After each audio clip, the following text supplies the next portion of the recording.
Domain, codomain, range എന്താണെന്ന് നോക്കാം. ഒരു എക്സാമ്പിൾ നോക്കാം. Let X equal to set of all 1, 2, 3, 4 and Y equal to set of all 2, 4, 6, 8, 10 and relation കൊടുത്തിട്ടുണ്ട്. Relation pair ആയിട്ട് കൊടുത്തിട്ടുണ്ട്. ഇപ്പോൾ നമുക്ക് സൊല്യൂഷൻ നോക്കാം. എക്സ് എന്ന് പറയുന്ന ഒരു സെറ്റ് ഉണ്ട്, വൈ എന്ന് പറയുന്ന ഒരു സെറ്റ് ഉണ്ട്. ഇതൊരു ആരോ ഡയഗ്രാം ആണ്. ഇതിൽ 1, 2നോട് റിലേറ്റഡ് ആണ്. അതായത് നമുക്കിവിടെ കൊടുത്തിട്ടുണ്ട് റിലേഷൻ 1, 2. അപ്പോൾ 1, 2നോട് റിലേറ്റഡ് ആണ്. 2, 4നോട് റിലേറ്റഡ് ആണ്. അതേപോലെ 3, 6നോടും 4, 8നോടും റിലേറ്റഡ് ആണ്. ഇനി ഇതിൽ ഡൊമൈൻ എന്താണ്? ഡൊമൈൻ എന്ന് പറഞ്ഞാൽ എക്സ് തന്നിട്ടുണ്ടല്ലോ, എക്സ് എന്ന സെറ്റാണ് ഡൊമൈൻ. എക്സ് എന്ന സെറ്റിൽ എന്തൊക്കെയുണ്ട്? 1, 2, 3, 4. അപ്പോൾ അതൊരു സെറ്റിനുള്ളിലാക്കി എഴുതണം. ഇതാണ് ഡൊമൈൻ. കോഡൊമൈൻ എന്ന് പറഞ്ഞാൽ വൈ ആണ്. വൈ എന്ന് പറയുന്ന ഒരു സെറ്റാണ് കോഡൊമൈൻ. അതായത് എന്തൊക്കെയുണ്ട്? 2, 4, 6, 8, 10 ഉണ്ട്. അപ്പോൾ അത് തന്നെ ഒരു സെറ്റിലാക്കി എഴുതിയിട്ടുണ്ട്.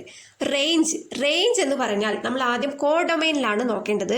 കോഡൊമൈനിൽ എന്തൊക്കെ റിലേറ്റഡ് ആണോ അതൊക്കെയാണ് റേഞ്ച്. അപ്പോൾ 8 വരെ എഴുതാവുള്ളൂ.